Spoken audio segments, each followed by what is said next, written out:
Marcus Bryant sat quietly in the courtroom, watching as Judge Helen Dawkins delivered her ruling. The case had been long and exhausting, a dispute over wrongful termination from a city agency.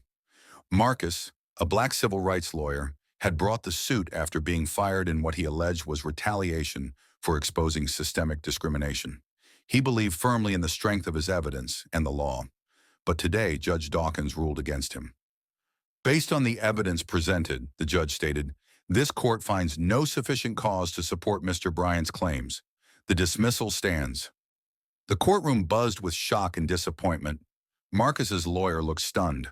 Marcus himself kept his composure, though inside the blow hit hard. He rose and calmly addressed the court. Respectfully, Your Honor, this decision overlooks critical facts and legal principles. Judge Dawkins nodded, signaling the end of the hearing.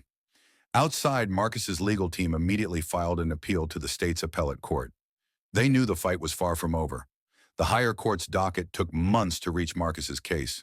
Throughout that time, the ruling of the lower court weighed heavily on him, but he refused to relent. Finally, the appellate court convened.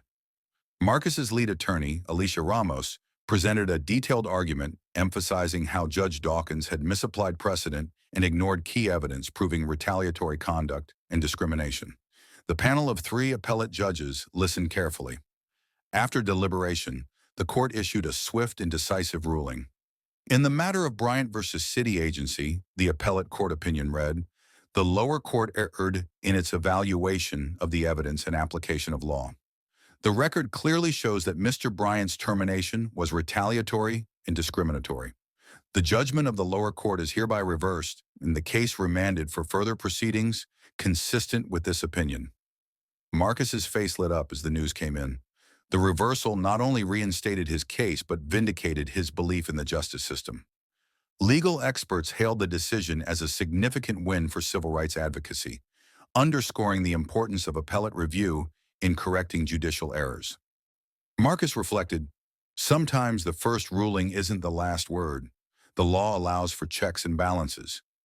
This is how justice prevails.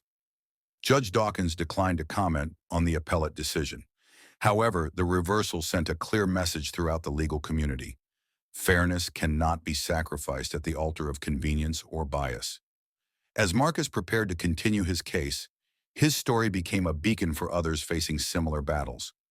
Proof that perseverance and faith in the system can overturn injustice, even when it seems deeply entrenched.